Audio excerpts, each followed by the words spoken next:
అందరికీ praise the lord అండి. ప్రభు పేరిట వందనాలు, దైవాశీస్సులు.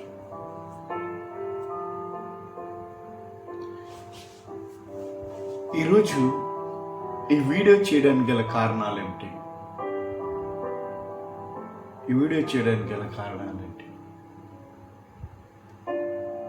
అసలు గుడ్ ఫ్రైడే అంటే ఏమిటి? ఆమేన్. ఈ గుడ్ ఫ్రైడే అంటే ఏమిటి?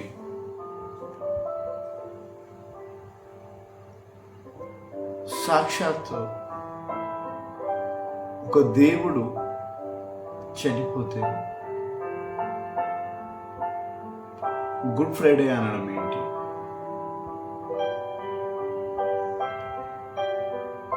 యావత్ క్రైస్తవత్వం, యావత్ ప్రపంచం మొత్తం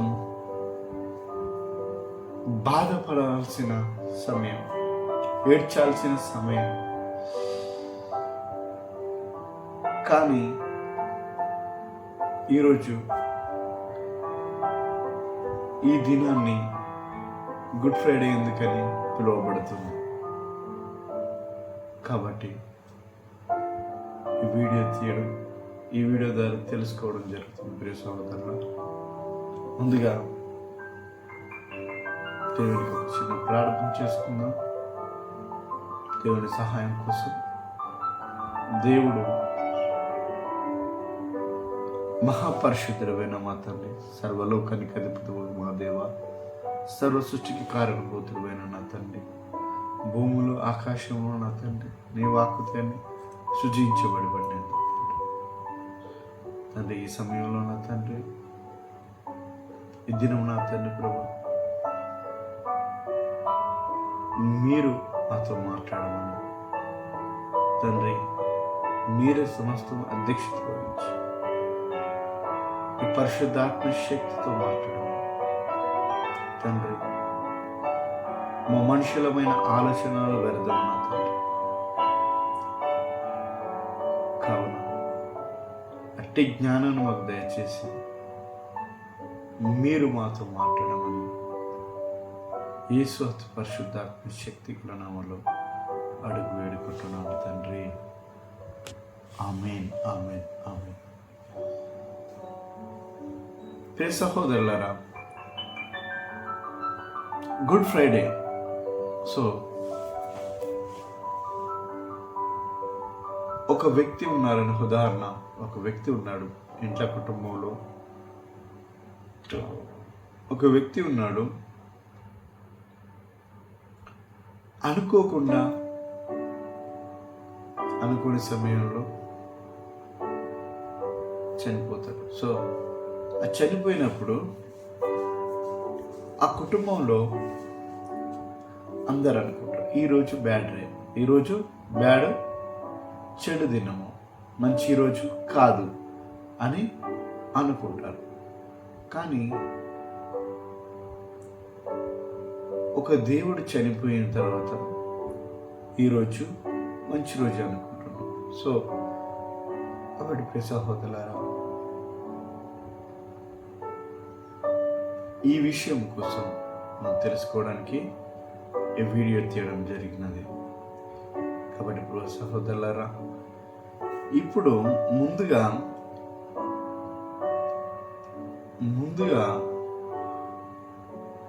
ఈ వీడియోను, క్రీస్తు యొక్క జీవితాన్ని ఒక 6 భాగాలుగా తెలుసుకుందాం. ఆమేన్. ఎక్కువ సమయం కాకుండా కొద్ది సమయంలోనే యేసుక్రీస్తు వారి యొక్క జీవితం గురించి ఈరోజు తెలుసుకుందాం. సో కాబట్టి ప్రియ సహోదరులారా, ఈ యొక్క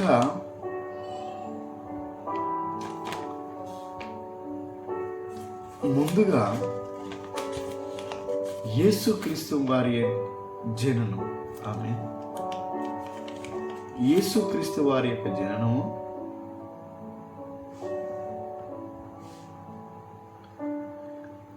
రెండవదిగా యేసుక్రీస్తు వారు దేనికోసం వచ్చాడు? ఆమేన్. దేనికోసం వచ్చాడు ఈ లోకంలోకి?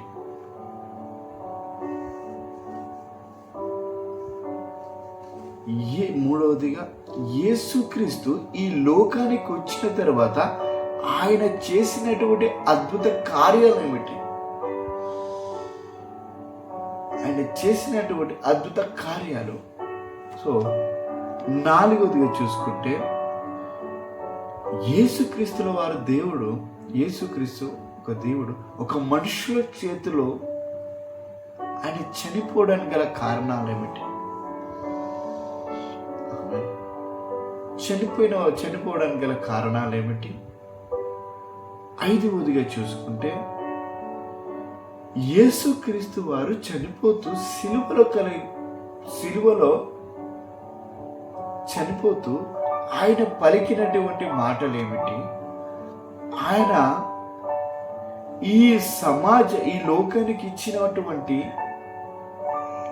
సందేహం ఏమిటి? ఆమె ఓ రామా బాబా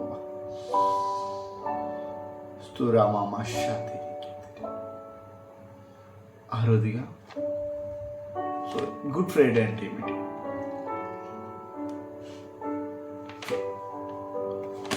కాబట్టి ప్రియ సహోదరులారా, యేసుక్రీస్తు వారి యొక్క జీవితాన్ని ఒక 5గా మనం 5 కోణాలుగా తెలుసుకోబోతున్నాం. ఆమె కాబట్టి ప్రియ సహోదరులారా, ముందుగా యేసుక్రీస్తుల వారి తెలుసుకుపోయే ముందు మనము యేసుక్రీస్తు వారు పుట్టక ముందు తెలుసుకోవాలి. ఆమె హల్లెలూయా. దాన్ని ఎలా అంటే ఈ ప్రకారం యేసుక్రీస్తు వారి యొక్క జీవిత ప్రకారంగా చూసుకుంటే అందులో కూడా ఒక 4 భాగాలుగా తెలుసుకుందాం. ఆమె 4 భాగాలుగా తెలుసుకుందాం. మొదటిగా చరిత్ర, రెండవదిగా ప్రవచనం, మూడవదిగా నెరవేర్పు, నాలుగవదిగా సమాప్తం. ఆమేన్. ప్రియ సహోదరులారా, తెలుసుకునే ముందు చరిత్ర చూసుకుందాం. ఆమేన్. ముందు చరిత్ర చూసుకుంటే, ఈ భూమిలో ఉన్న ఐరోపా ఖండాన్ని రోమియో రాజులు పాలించేవారు. ఆమేన్. అయితే వీరి పరిపాలన ఎలా ఉండేదంటే, ప్రజలకి చాలా ఇబ్బందిగా ఉండేది, చాలా కష్టకరంగా ఉండేది. ఆమేన్. చాలా కష్టపూరితంగా ఉండేది. అలాగే ప్రజలను చాలా హింసిస్తూ పాలించేవారు. అలాగే వీరి పరిపాలన ఎలా అంటే, ఒక్కొక్క రాజ్యాన్ని, ఒక్కొక్క దేశాన్ని ఆక్రమించుకుంటూ తన యొక్క రాజ్యాన్ని, తన యొక్క రోమియో రాజ్యాన్ని పెంచుకునేవారు. ఒక్కొక్క దేశాన్ని, ఒక్కొక్క ప్రాంతాలను వీళ్ళు ఆక్రమించుకునేవారు. ఆమె ఒక్కొక్క ప్రాంతాలను వీళ్ళు ఆక్రమించుకుని వారి యొక్క రాజ్యాన్ని పెంచుకుంటూ వచ్చుకునేవారు.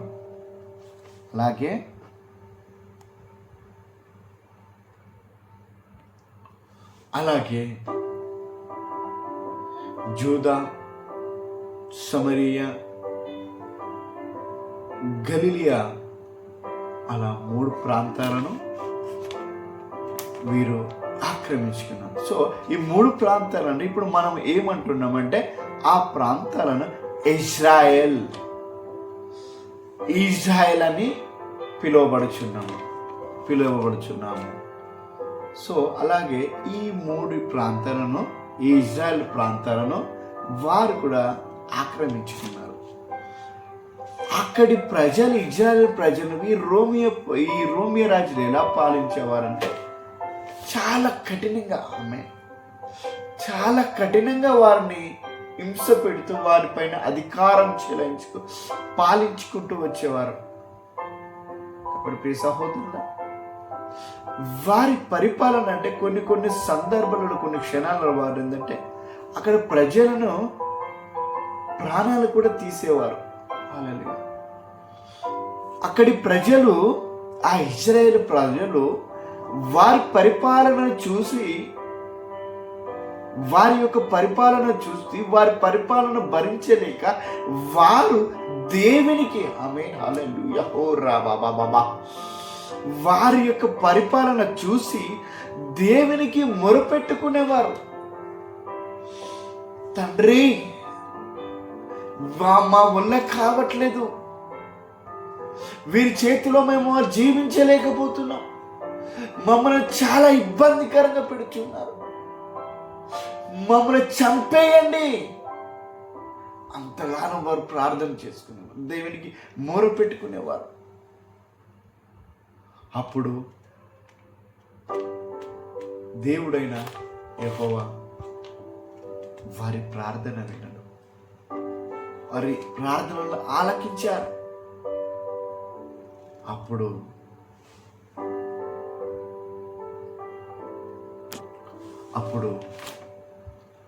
ఆ ప్రజల బంధకాలని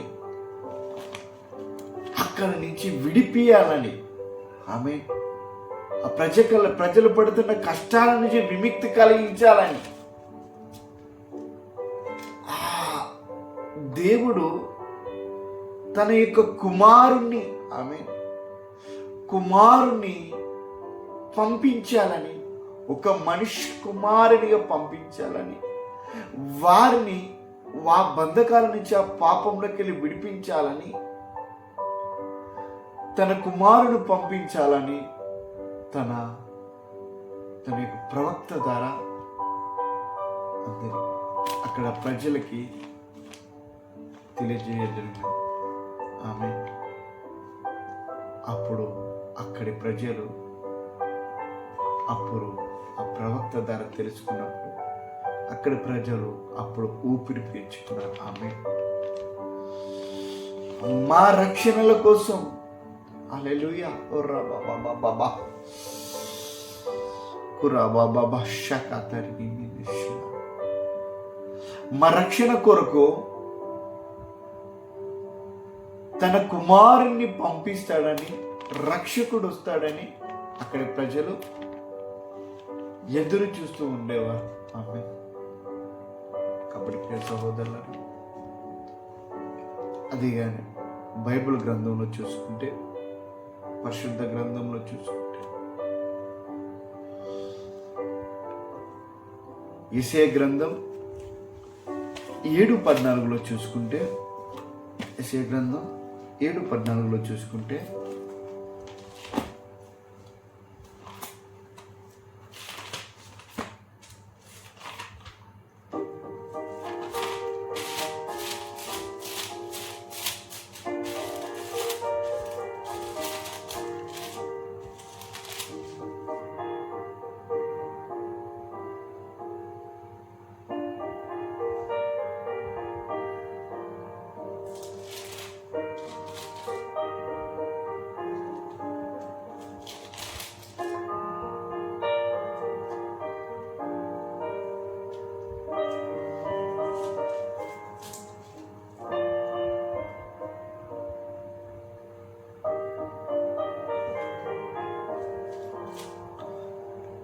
కాబట్టి